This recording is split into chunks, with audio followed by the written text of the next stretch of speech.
우리는 지난 주일부터 바라봄의 영성이라는 주제로 하나님의 말씀을 함께 나누고 있습니다. 오늘은 두 번째 시간입니다. 두 번째 시간인 오늘은 보이지 않는 것을 보는 힘, 보이지 않는 것을 보는 힘이라는 제목으로 말씀의 은혜를 나누고자 합니다. 오늘 우리가 함께 읽은 이 본문 민수기의 말씀은 이스라엘의 광야 역사를 기록하고 있는 성경입니다. 이스라엘 백성이 시내산을 출발해서 모압 평지에 도착하기까지 38년이라는 시간 동안에 이스라엘의 역사가 기록되어 있는 말씀이 오늘 민수기 말씀이라는 것이죠. 그런데 성경을 바라보다 보면요, 이스라엘이 걸었던 그 광야길은 사실 그리 먼 길은 아니었습니다.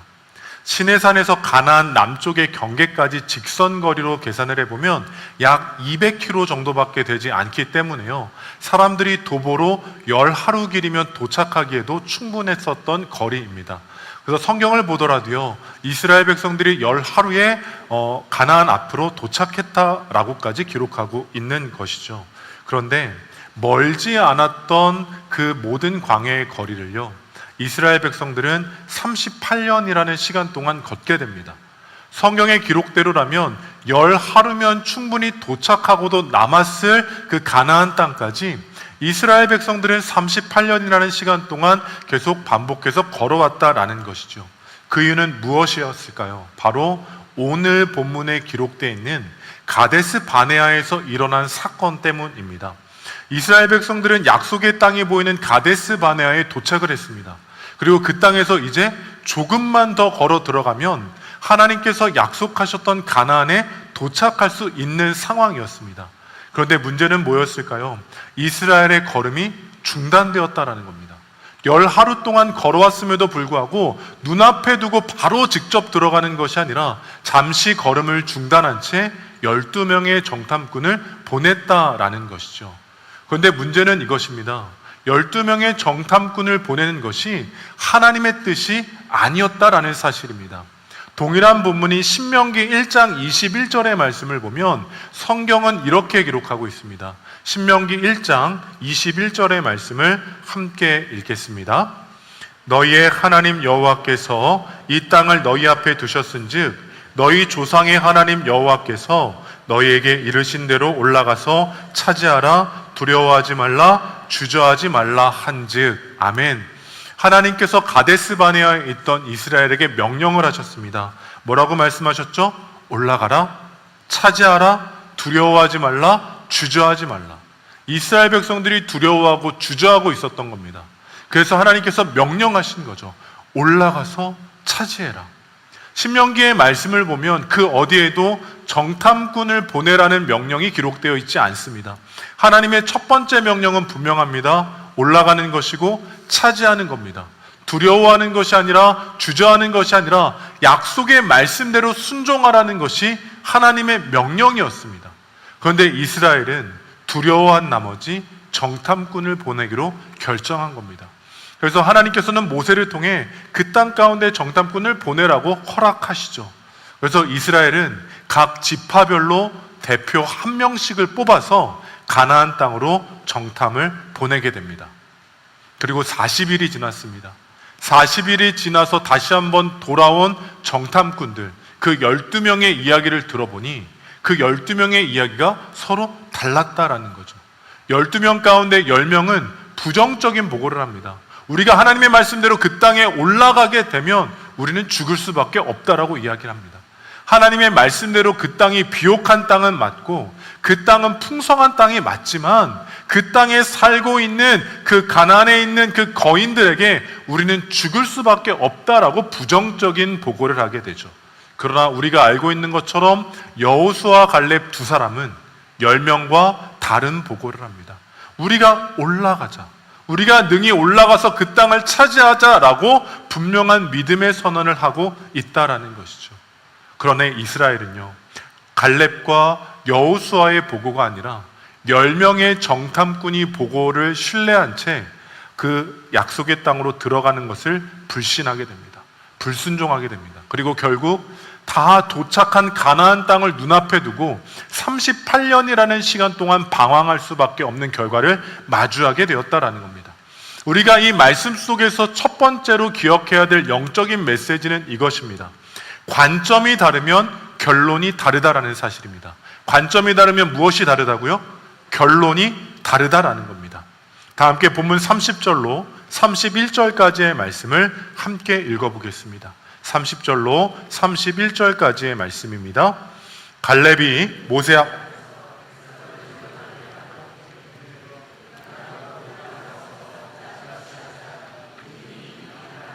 그와 함께 올라갔던 사람들은 이르되 우리는 능히 올라가서 그 백성을 치지 못하리라. 그들은 우리보다 강하니라 하고. 아멘. 31절의 말씀을 보면 10명의 정탐꾼 이야기합니다. 우리는 차지할 수 없다라는 결론을 내렸습니다. 그런데 2명의 정탐꾼이었던 여호수아와 갈렙은 이야기하죠. 능히 이기리라 라고 보고합니다. 분명히 다릅니다. 왜 다른 보고가 일어났던 것일까요? 그것은 관점이 달랐기 때문입니다. 동일한 것을 보았습니다. 그러나 동일한 것을 보았음에도 불구하고 그것을 해석하는 관점이 달랐기 때문에 전혀 다른 결과를 보고할 수밖에 없었던 겁니다. 10명의 정탐꾼들은 제한된 관점을 갖고 있었습니다. 눈에 보이는 것들로만 해석할 수밖에 없었던 것이죠. 하나님께서 보아야 할 것을 보게 하셨음에도 불구하고 그들은 보지 말아야 될 것을 보고 잘못된 것들을 해석한 겁니다. 그 땅에 있었던 풍성한 하나님의 약속을 본 것이 아니라 그 땅에 살고 있었던 거인들을 보면서 부정적인 결론을 내렸던 겁니다. 그러나 여호수아와 갈렙은 그들과 다른 관점을 소유하고 있었습니다.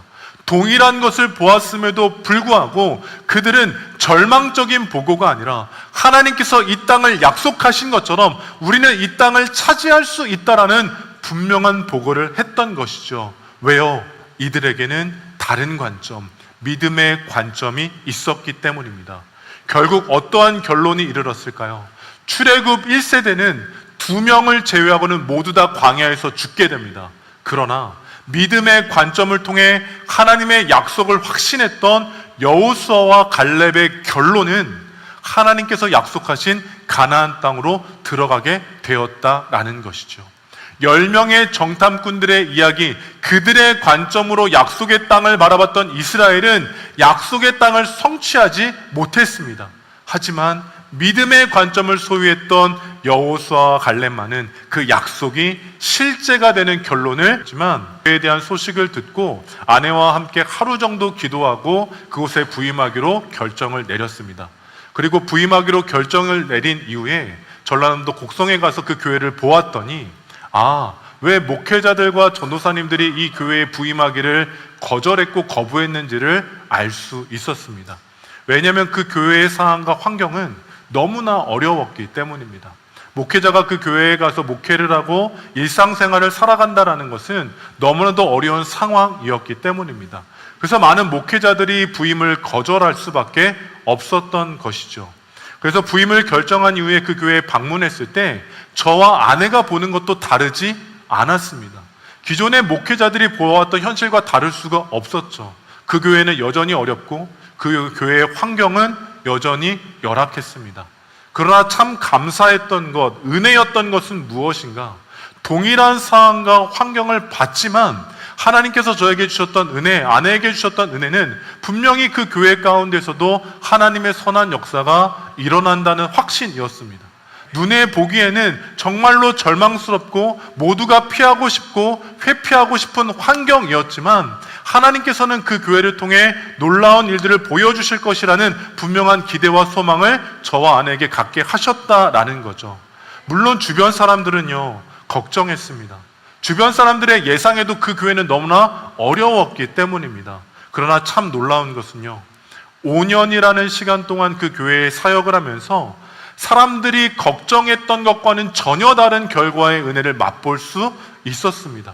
주변의 사람들은 걱정했고 염려했지만 오히려 그 현장 속에서 목회를 했던 저의 가정은 세상에 그 누구도 경험할 수 없는 살아계신 하나님의 역사, 정말로 궁핍한 가운데 어려움 가운데 채우시는 하나님의 살아계심을 체험할 수 있었던 것입니다. 그래서 주변의 사람들은 이야기합니다. 힘들었겠다, 어려웠겠다. 사실이죠. 그러나 분명한 고백은 이것입니다. 세상이 볼 수 없는 것을 볼 때 또 다른 결론을 허락하신 하나님의 은혜가 있다라는 사실입니다. 그렇기에 바라기는요, 저와 아내의 삶뿐만이 아니라 우리 모두의 삶 가운데도 세상을 바라보는 다른 관점을 통해 하나님의 역사를 체험할 수 있는 우리 성도님들 되시기를 주님의 이름으로 축복합니다. 우리는 세상으로 나아가게 됩니다. 그러나 세상은 여전히 어렵죠. 세상의 사람들이 바라보는 이 오늘날의 현실은 어떠합니까? 절망적입니다. 부정적입니다. 너무나도 그 입술 가운데 원망과 탄식만이 가득한 오늘을 살아가고 있습니다. 그러나 우리가 살아가는 현실도 다르지 않습니다. 그러나 우리에게 다른 것은 무엇일까요? 바로 관점입니다. 세상의 사람들과 동일한 것을 동일하게 바라보는 것이 아니라 동일한 상황 속에서도 믿음의 관점을 바라봄을 통하여 우리의 인생 가운데 약속되어진 하나님의 은혜를 신뢰하는 믿음의 관점을 통하여 결론이 다른 인생을 살아가는 우리 성도님들 되시기를 예수님의 이름으로 축복합니다. 우리가 동일한 세상을 살아가지만 우리의 오늘이 믿음의 관점으로 바라보게 될 때 우리의 삶의 결론 가운데 역사하실 하나님의 놀라운 은혜가 우리의 삶과 우리의 가정과 공동체 가운데 차고 넘침의 은혜로 경험될 줄로 믿습니다. 이것이 우리의 실제가 되어지기를 주님의 이름으로 축복합니다. 그런데 여호수아와 갈렙이 소유했던 이 믿음의 관점, 동일한 것을 바라보지만 다른 것을 바라보는 이 믿음의 관점은요, 거저 얻어지는 것은 아닙니다. 그냥 내가 갖고 싶다라고 해서 나에게 그냥 주어지는 것은 결코 아닙니다. 그래서 우리가 마음에 새겨야 될 두 번째 메시지는 이것입니다. 믿음의 관점은 하나님을 바라볼 때 주어진다. 믿음의 관점은 하나님을 바라볼 때 주어지는 겁니다. 우리가 믿음의 관점을 통해서 세상을 살아가기를 원한다면 우리의 시선은 땅에 있는 것이 아니라 하늘의 하나님께로 향해야 할 줄로 믿습니다. 바라기는 오늘 우리에게 주시는 메시지를 통해 우리의 시선이 이 땅에 머물러 있는 것이 아니라 살아계신 하나님께로 향하게 되는 놀라운 역사가 시작되어져 가기를 주님의 이름으로 축복합니다. 오늘 말씀에 있는 12명의 정탐꾼은요, 사실 세상적으로 바라보면 모두가 다 뛰어난 사람들이었습니다. 각 지파를 대표하는 한 사람을 뽑았기 때문에 그냥 허투루 대표를 뽑은 것이 결단코 아닙니다. 정말로 뛰어난 한 사람 한 사람을 뽑아서 12명을 모았고 그 12명을 가나안 땅으로 정탐 보냈던 겁니다. 그런데 모두가 다 뛰어났지만 특별히 여호수아와 갈렙에게는 이 10명과 다른 무언가가 있었습니다. 그 무언가는 무엇일까요? 바로 믿음입니다. 이 믿음이 이 두 사람이 10명과 다른 관점을 통해 다른 결론을 경험하게 했던 것입니다. 그렇다면 이 믿음이란 무엇일까요? 다 함께 본문 30절의 말씀을 다시 한번 읽어보겠습니다. 본문 30절의 말씀입니다.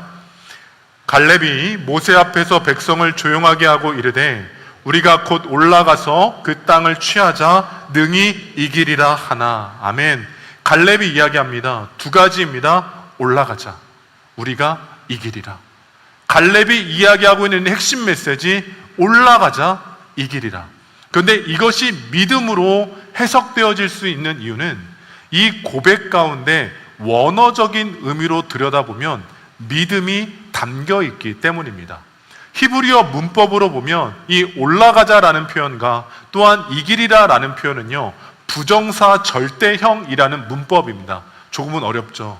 이 부정사 절대형이라는 건 무엇이냐?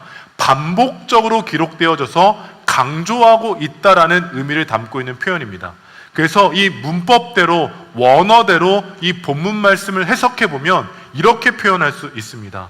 우리가 올라가고 올라가자. 우리가 이기고 반드시 이기리라. 단순히 갈렙이 이스라엘을 향해서요, 야, 올라가야 돼. 야, 이길 거야. 이렇게 이야기하고 있는 것이 아니라 분명한 믿음을 갖고 우리가 올라가고 올라가자. 강조하고 믿음으로 선언하는 겁니다. 우리가 이기고 이기리라 라고 반복적으로 믿음을 담아 강조하고 있다라는 것이죠. 그냥 허투루 입에 흘러나오는 이야기를 했던 것이 아니라 믿음을 전제해서 올라갈 것을 반복적으로 강조했고, 또한 이길 것에 대해서 반복적으로 선언할 수 있었던 것입니다. 그리고 이것은요, 오늘 우리에게도 동일하게 허락되어져야 됩니다. 이 믿음을 우리가 소유해야 한다라는 것이죠. 하나님의 약속이, 그리고 하나님의 말씀이 우리 가운데 믿음으로 해석되어져야 된다라는 겁니다. 그럼 이 믿음은 어떻게 소유할 수 있는 것인가? 어떻게 갈렙과 여호수아는 이 믿음의 관점을 소유할 수 있었던 것인가? 그것은 바로 하나님을 바라보았기 때문입니다. 여호수아와 갈렙의 시선은요, 땅에 있는 것이 아니라 하나님을 바라보았기 때문이라는 겁니다. 그럼 이런 질문을 던질 수 있어요. 그럼 하나님을 바라본다는 건 무엇인가? 믿음을 소유하기 위해서 하나님을 바라본다라는 것은 무엇을 의미하는 것인가? 라고 질문을 던져볼 수 있겠죠. 우리는 이 질문의 답을 사무엘상 17장의 말씀을 통해 확인할 수 있습니다.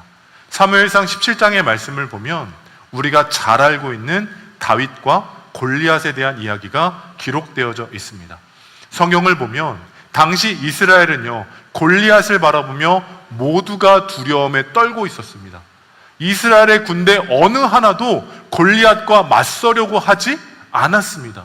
그런데 단 한 사람 누구였을까요? 어린 다윗은 그 골리앗과 맞서기로 결단했고, 골리앗 앞에 나아갔고, 골리앗과 싸웠고, 그와 싸워 승리를 경험했습니다. 그렇다면 어떻게 다윗은 골리앗을 본 것이 아니라 그 속에서 하나님을 보았던 겁니다. 골리앗과의 싸움 가운데 지금까지 나를 지키셨던 하나님, 곰의 발톱과 사자의 발톱으로 나를 지키셨던 하나님을 보았을 때 그는 승리를 확신할 수 있었던 것이죠. 골리앗을 봤지만 지금까지 내 인생을 지키시고 보호하셨던 하나님의 은혜의 손길을 바라보았을 때 그 문제 속에서도 다윗은 승리를 경험할 수 있었던 겁니다. 오늘 우리의 삶에도요, 가나안에 있었던 거인들과 같이, 또한 골리앗과 같이 감당하기 힘들다라고 결론 내리는 문제가 있습니다.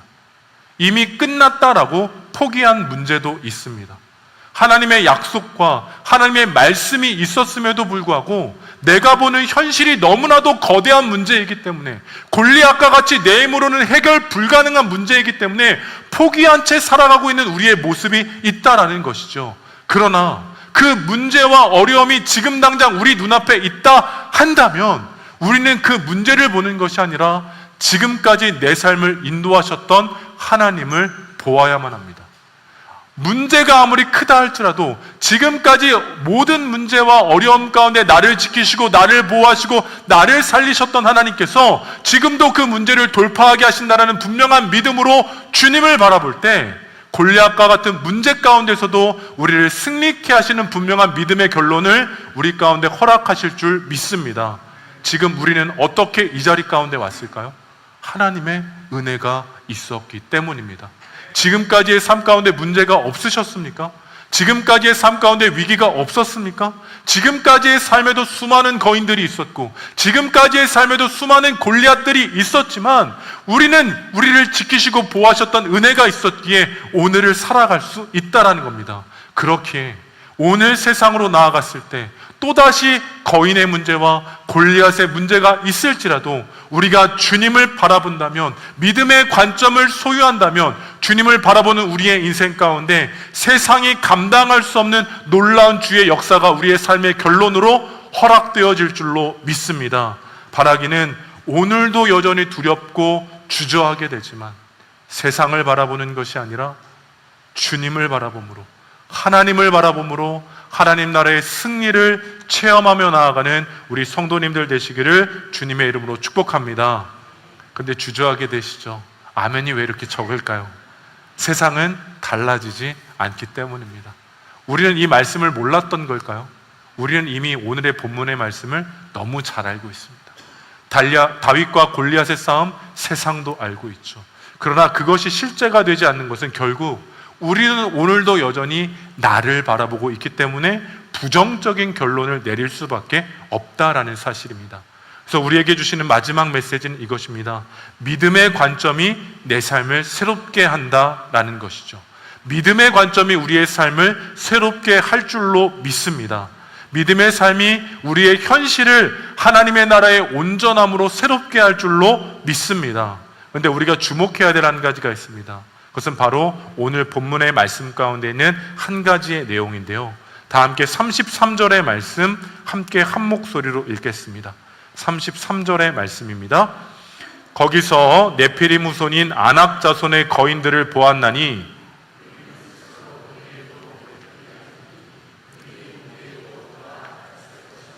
아멘. 이스라엘 백성들이 뭐라고 이야기합니까? 자신들을 메뚜기 같다라고 이야기합니다. 근데 성경을 잘 보셔야 돼요. 이스라엘 백성들에 대해서 메뚜기 같다라고 이야기하는 게 가나안에 있었던 그 거인들이었습니까? 아니면 이스라엘 민족 자기 자신이었습니까? 이스라엘이었다라는 거예요. 성경을 잘 보시면 우리는 스스로 보기에도 메뚜기 같으니, 이스라엘은요 하나님의 백성임에도 불구하고 스스로를 메뚜기라고 여겼던 겁니다. 세상과 비교해보니 내 인생이 이스라엘이 너무나도 작아 보이는 메뚜기와 같았던 거예요. 그래서 부정적인 결론을 내릴 수밖에 없었던 겁니다. 그런데 우리는 어떠할까요? 우리도 우리 스스로를 메뚜기처럼 여기며 살아갈 때가 너무나도 많습니다. 우리는 세상과 비교하며 너무 작아 보이기 때문이에요. 세상과 비교했을 때 나는 능력이 너무 없어 보이기 때문이에요. 이미 늦었다고 생각하기 때문입니다. 이미 나이가 너무 들었고요. 이미 건강은 많이 상해버렸고요. 이미 물질적으로는 너무나도 큰 손해를 보아버렸고요. 너무나도 상황과 환경은 좋을 때가 다 지나갔기 때문에 이미 늦었다라고 포기하며 부정적인 결론을 내릴 때가 너무나도 많다라는 겁니다. 그래서 우리 스스로도 이스라엘처럼 내 인생을, 우리의 가정을, 자녀들을 메뚜기처럼 여기며 살아갈 때가 많다라는 거예요. 우리 스스로를 메뚜기로 규정하며 살아갈 때가 많다라는 겁니다. 그러나 우리가 나를 바라보는 것이 아니라 하나님을 바라보는 믿음의 관점을 소유하게 될 때 우리의 인생이 새로워지는 역사가 시작될 줄로 믿습니다. 우리가 우리를 보기에는 메뚜기 같으나 주님께서 우리의 인생 가운데 믿음의 관점을 통해, 하나님의 관점을 통해 우리의 삶의 새 역사를 이루어 주실 줄로 믿습니다. 한 가지의 이미지를 보려고 하는데요. 이미지를 띄워주시겠어요? 네, 보이시나요? 화면이요? 뭐가 보이시죠? 사람이 보이시죠? 사람이 이렇게 누워있는 어떤 그림과 같은 이미지가 보이실 텐데요. 근데 사람의 큰 그림을 보는 거 아니라 그 안에 셈이라는 것 하나하나를 바라보면 뭐가 보이실까요? 뭐가 보이세요? 쓰레기가 보이세요? 쓰레기가 보여야 됩니다. 이 작품은 뭐냐 하면 브라질의 리우데자네이루 외곽에 위치한 쓰레기 매립지를 촬영한 사진입니다. 브라질 출신 작가 빅 무니즈라는 사람이요, 쓰레기를 주워서 생계를 연명하고 있는 이 재활용 피커들을 데려다가 작품을 만들어서 사진을 찍은 게 바로 이 이미지입니다. 이 모습을 보면요, 사실 모든 환경과 상황은 뭘까요? 쓰레기입니다. 정말로 모든 것이 불필요하고 하찮고 가치가 없어져서 버려졌던 쓰레기를 빅 무니즈라는 작가가 다른 관점으로 바라봤더니 그것이 뭐가 된 거예요? 작품이 되었다라는 겁니다. 다른 관점이 다른 결론을 만들어내는 거예요. 보이지 않았던 것을 보는 힘을 소유했기 때문에 버려졌던 것들이 작품으로 재탄생할 수 있게 되었다라는 겁니다. 내려주셔도 돼요. 우리도요, 우리 스스로를요 메뚜기처럼 여기고 우리 스스로를 마치 보잘것없는 가치인 것처럼 여길 때가 있습니다. 그런데 우리를 위해 누가 이 땅에 오셨습니까? 예수 그리스도가 오신 거예요. 그리스도께서 나를 살리시기 위해 십자가에 달려 죽으셨고, 그리스도께서 나를 살리기 위해 다시 사심을 통해 우리 가운데 영원한 생명을 주신 줄로 믿습니다. 우리는 메뚜기 같은 존재가 아니라는 거죠. 우리는 가치 없는 존재가 아니라는 거죠. 주님께서 이 땅 가운데 오셔서 우리를 구원하시기 위해 오실 정도로 우리는 가치 있는 존재임을 분명히 성경은 삶을 나의 시선으로 바라보는 것이 아니라, 세상의 관점으로 바라보는 것이 아니라 나를 살리신 그 예수 그리스도의 관점으로 우리의 인생을 바라보는 우리 성도님들 되시기를 주님의 이름으로 축복합니다. 그럴 때 보이지 않는 것이 보이게 되는 것이죠. 나를 바라볼 때 아무것도 보이지 않았지만 믿음의 관점으로 내 인생을 바라볼 때 보이지 않는 것을 보게 하시고 확신하게 하시고 담대히 나아가게 하여 주셔서 우리의 삶 가운데 놀라운 생명의 부흥의 역사를 이루어 주실 줄로 믿습니다. 나는 메뚜기가 아니라 그리스도께서 십자가로 다시 살게 하신 존귀한 주의 자녀임을 믿고 오늘도 세상 가운데 나아가 하나님의 관점으로 세상 가운데 작품과 같은 삶을 살아가는 우리 성도님들 되시기를 예수님의 이름으로 축복합니다. 마지막으로 고린도서 4장 18절의 말씀을 함께 읽고 말씀을 마무리하고자 합니다. 함께 읽습니다. 우리가 주목하는 것은 보이는 것이 아니요 보이지 않는 것이니 보이는 것은 잠깐이요 보이지 않는 것은 영원함이라. 아멘. 이 말씀을 붙잡고 보이지 않는 것을 보는 믿음을 통하여 오늘도 세상 가운데 나아가 하나님의 약속을, 하나님의 말씀을 성취하며 살아가는 우리 성도님들 되시기를 예수님의 이름으로 축복합니다. 바라봄의 영성을 통하여 새롭게 바라보는, 보이지 않는 것들을 바라보는 우리가 되어야만 합니다. 오늘 우리는 다시 세상으로 나아갑니다. 세상에서, 가정에서, 또한 가족들 그리고 자녀들을 바라볼 때 나의 삶뿐만이 아니라 우리 주변의 가족들과 공동체를 바라보며 하나님께서 보게 하시는 것을 보는 믿음으로 승리하며 살아가는 우리 성도님들 되시기를 예수님의 이름으로 축복합니다.